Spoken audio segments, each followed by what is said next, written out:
Bismillahirrahmanirrahim. Assalamualaikum warahmatullahi wabarakatuh. Halo guru hebat, perkenalkan nama saya Dr. Randa Ampong Teti, mengajar di SMA Negeri 1 Cipendei, Kabupaten Bandung Barat. Kali ini saya ingin berbagi pengalaman mengajar tentang revolusi hijau pada masa Orde Baru. Indikator pencapaian kompetensi meliputi 1. Menjelaskan pengertian dan latar belakang munculnya revolusi hijau. 2. Menjelaskan penerapan revolusi hijau di Indonesia. 3. Menganalisis dampak penerapan revolusi hijau di Indonesia. 4. Mengaitkan penerapan revolusi hijau pada masa Orde Baru dengan kondisi pertanian di Indonesia saat ini. Nah, anak-anak, mari kita lihat tujuan pembelajaran.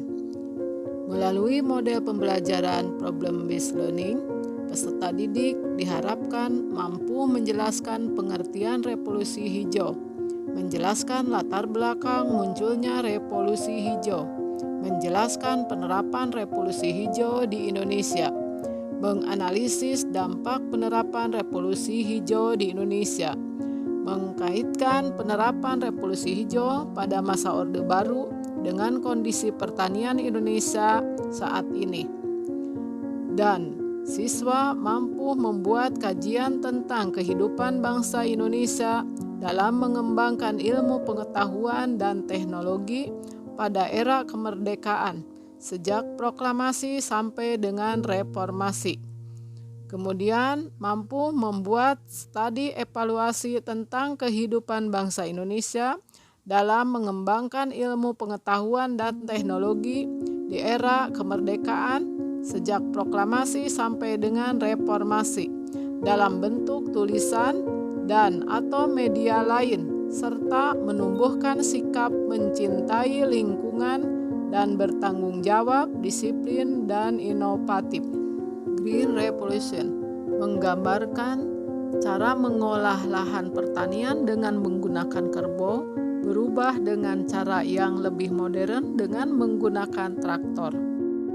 Nah, anak-anak, pahami tentang pengertian revolusi hijau. Revolusi hijau atau revolusi agraria yaitu suatu perubahan cara bercocok tanam dari cara tradisional berubah ke cara modern untuk meningkatkan produktivitas pertanian. Revolusi hijau adalah revolusi produksi biji-bijian dari penemuan ilmiah berupa benih unggul baru dari varietas gandum, padi, jagung yang membawa dampak tingginya hasil panen. Latar belakang revolusi hijau yaitu Perang Dunia I dan Perang Dunia II yang mengakibatkan hancurnya lahan pertanian di negara-negara Eropa. Ciri revolusi hijau. Pertama, tanaman yang ditanam terspesialisasi atau khusus. Kedua, menggunakan bibit unggul. Ketiga, pengelolaan tanah yang baik. Keempat, penggunaan teknologi modern. Tujuan revolusi hijau mengubah petani-petani gaya lama menjadi petani-petani gaya baru, memodernisasikan pertanian gaya lama guna memenuhi industrialisasi ekonomi nasional. Revolusi hijau ditandai dengan semakin berkurangnya ketergantungan para petani pada cuaca dan alam karena peningkatan peran ilmu pengetahuan dan teknologi dalam peningkatan produksi bahan makanan. Nah, sekarang perhatikan revolusi hijau di Indonesia pada masa Orde Baru. Bagaimana cara penerapannya? Strategi revolusi hijau. Pertama, ekstensifikasi, yaitu perluasan lahan pertanian. Yang kedua, intensifikasi, yaitu panca usaha tani yang meliputi 1. Pemilihan dan penggunaan bibit unggul. Kedua, pemupukan secara teratur. Ketiga, irigasi yang baik dan cukup. 4. Pemberantasan hama secara intensif. Kelima, teknik penanaman yang teratur.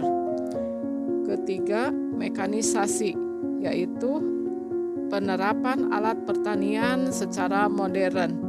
Yang keempat, diversifikasi, yaitu penganekaragaman jenis tanaman. Nah, apakah di Indonesia berhasil menerapkan revolusi hijau? Presiden Soeharto dalam Repelita 3 dan 4 tahun 1979 sampai 1989 mampu menciptakan swasembada pangan. Terbukti tahun 1984 mendapatkan medali dari FAO atas tercapainya swasembada pangan. Nah, anak-anak, ternyata dari penerapan revolusi hijau tersebut ada dampaknya. Dampak positif meliputi pertama, meningkatkan produksi pertanian, yang kedua, berkembang industri pertanian, yang ketiga, kebutuhan pangan terpenuhi, dan keempat, kualitas tanaman pangan semakin meningkat. Adapun dampak negatifnya meliputi pertama, keseimbangan ekosistem merusak, kedua, kesuburan tanah merosot, ketiga, resistensi hama terhadap pupuk, dan keempat, ketergantungan akan pestisida meningkat. Nah, itulah materi tentang revolusi hijau. Mudah-mudahan bermanfaat. Sekian dan terima kasih. Salam Bumi Lestari. Wassalamualaikum warahmatullahi wabarakatuh.